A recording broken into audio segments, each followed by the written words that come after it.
What role does an ex-partner play in the psyche of a narcissist? This was no romantic relationship, particularly for their part. We were in a relationship with someone who was effectively a child, an infant, emotionally speaking, stuck in a particular position or stage of early childhood development called the paranoid schizoid position. Now, this is a really complex theory, but we'll stick to some basics to try and zone in on something, okay? At this stage, everything in the baby's psyche is being organised into all good and all bad, all of their experiences. And they have a kind of anxiety that they feel towards these bad objects, as we call them, and they want to try to avoid them. So one way of doing that is focusing entirely on the good objects and the good aspects of mummy. The young baby will be engaging in a behaviour called mirroring, but so will the parent if they're a good parent. You might notice this is not just something that the parent does. Mirroring is basically where the parent mirrors the emotions of the baby, what they see on the baby's face. Well, actually, if you go to a small baby and you do this, they'll probably copy you. And actually, studies indicate that if you go back to them, and if they enjoyed their experience with you, when they see you, they'll go again. This is basically the earliest way for a baby to say, I know you. So the mirroring is a way of engaging that allows the baby to turn away from all the bad objects that are there and focus entirely on mummy and actually idealise mummy. Only at this stage they don't actually know what mummy is. They don't know at this stage what the difference is between themselves and mummy or anyone else. It's all just a blur of experiences. Now, like I've said, the good and bad objects, they're split into all good and all bad, okay? There's nothing in between to regulate the fall towards the bad. So it really is helpful and comforting to the baby to have someone to focus on, to idealise. Being focused on in this way and having this exchange, this mirroring, in a sense, it makes the baby feel that they exist. Now, as this is where a narcissist is actually stuck at, emotionally speaking, can you see the same thing was going on in the mirroring, in the idealisation at the beginning? You were regulating their sense of self. You were helping them focus away from the bad objects inside and away from all that terror that they carry. Now, just a little bit of pause for thought. This lack of integration between their good and bad objects, which brings about the bedrock foundation of a personality and individuality, didn't happen for them. And that's not because of trauma. I know this because I've worked with and continue to work with people that are now adults that were once the scapegoat in a narcissistic family system. And they don't have NPD. They have very strong affective empathy. And they went through the same abuse. Now, maybe for one narcissist there was mirroring going on at a loving mother. Maybe there was a really abusive one for another. But I think it doesn't really matter.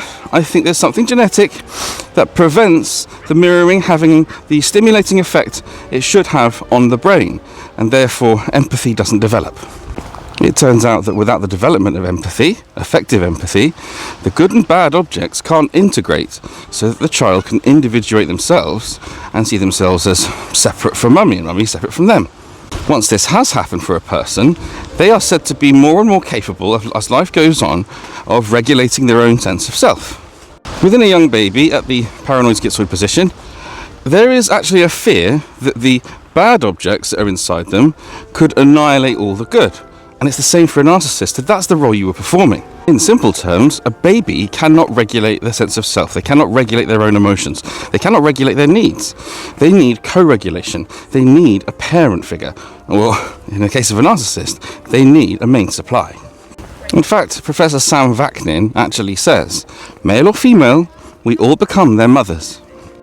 After a while, you, as a dopamine source of supply, to regulate their sense of self through narcissistic supply, through validation and admiration and attention, it's not enough. They start to realise that you're not having the desired effect, helping them to feel safe. They're not idealising you, they're not so focused on you. You don't draw their focus as much. And so then they go for the same thing that they get from being admired and attention, which is power, to feel omnipotent, that they can get you to do what they want. They switch, and they're still after power, but now it's sadistic supply. They get the power by putting you down. Why the need for power? Because in the face of their bad objects inside without an external source of supply to help them turn away from them, they will fall into a collapse. That's basically good night Helsinki to the false self. Now, idealization is a primary ego defense. They're now employing the opposite of that, devaluation, which is also a primary ego defense. Their voice inside to them probably says something like, "You are nothing, you're worthless, I don't need you." But actually, they still do. They are using projection to deal with their feelings. And they are projecting this onto you and perceiving their own emotions as coming from you, and then therefore devaluing you, therefore kind of devaluing themselves without knowing it. This doesn't hurt them at all. In fact, it soothes them. It helps them regulate their sense of self, just like it did when they were focusing on you through idealization. Now, this is true. They do need you to project onto. A young baby in the paranoid schizoid position cannot internally process their own emotions, so they perceive them as coming from an external object, and then that's how they deal with it. Part of how human beings emotionally regulate is because they have an integrated core. A baby at this stage doesn't have one, and neither does a narcissist. They are now going to be devaluing person more and more and more as things deepen. And this is also going on in their heads. I really don't need them. I really don't need them. They're trying to convince themselves that they don't need people, that they don't need supply, that they don't need mummy. Now, I've heard tell of practices when dealing with demonic possession where people in certain traditions would try to get the demon to come out of the human being and into the body of an animal, and they would kill it. In a way, that's kind of what they're trying to do to the victim.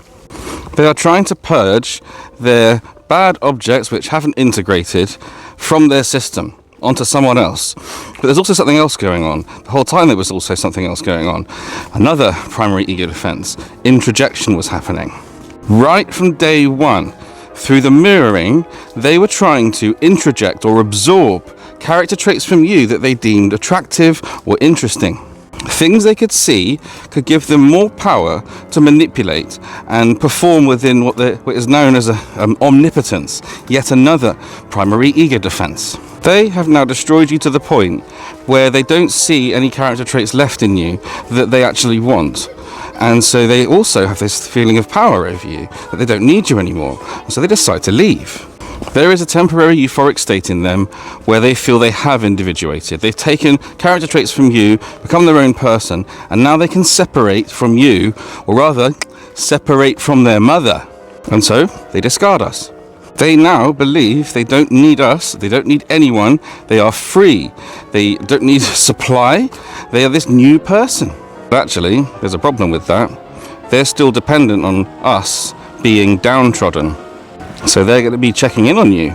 Each time they see that you're still very sad and you're isolating, it keeps them afloat. Is that something you want to continue to do? I didn't think so. So all you have to do to stop doing that is to start to heal. Do what they truly cannot. When you get off your knees and get one foot on the ground, it hurts them. When you get the other foot on the ground and you stand up, it hurts them again. The role you now perform, if you choose to heal, it dysregulates their sense of self. You perform the opposite role that you did in the relationship. If you ever wanted revenge, that's your cue right there. The fact is, when you heal, it hurts them. Say it again. When you heal, it hurts them.